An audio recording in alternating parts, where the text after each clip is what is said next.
We're focusing this year on two of our main growth drivers as a company, which are Dailies Total One and Sustain, our dry eye brand. We're actually launching right now Sustain Complete in Europe, and that's an eye drop that solves for both aqueous and evaporative dry eyes. Globally, we're just in the process of rolling out Precision One, and we'll be rolling out that product globally over the next 18 months. We're going to be following that up with further innovation in new contact lens platforms, leveraging our water gradient technology. We continue to innovate and acquire businesses in the dry eye device space. You may have recently heard about Alcon's acquisition of iLux, which is a treatment device for MGD, so meibomian gland dysfunction, and that's a product that we also intend to roll out globally.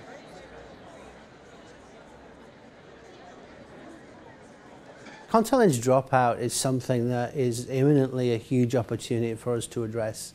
And I think the role of us as a manufacturer and the role of the ECP working in tandem can do just that. And there are two key kind of areas that I would point to.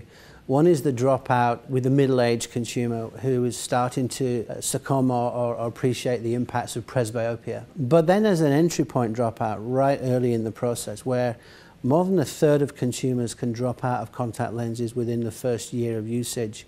And of those that drop out, over a half can drop out within 1 month, within the first month. So we're looking at building digital technologies and digital tools that will be both friendly to patient in terms of helping them through that process of how to put on contact lenses, how to remove contact lenses, how to clean contact lenses, how to provide that ease of handling, and really invest in tools that then can interface with the eye care professional using digital technology. You know, why not have an eye care professional FaceTime their patient and ask them how they're doing in the first 3 or 4 weeks of using contact lenses, and for us to provide that platform as a service. That's the sort of innovation space that we're looking at. The insight around what patients' needs are and how they go through that whole wearing experience has come from a big piece of research that we've recently invested in.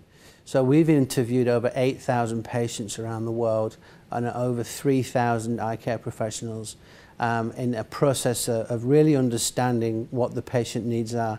And that's giving us really, really deep insight and understanding about what patients' wants and needs are, how they vary country to country. And we're helping our ECPs understand how to type their patients to make sure they're putting the right lenses on the right eyes. Ultimately, that leads to better retention because we're fitting with a better product. And that's becoming a really crucial part of how we take new products to market globally.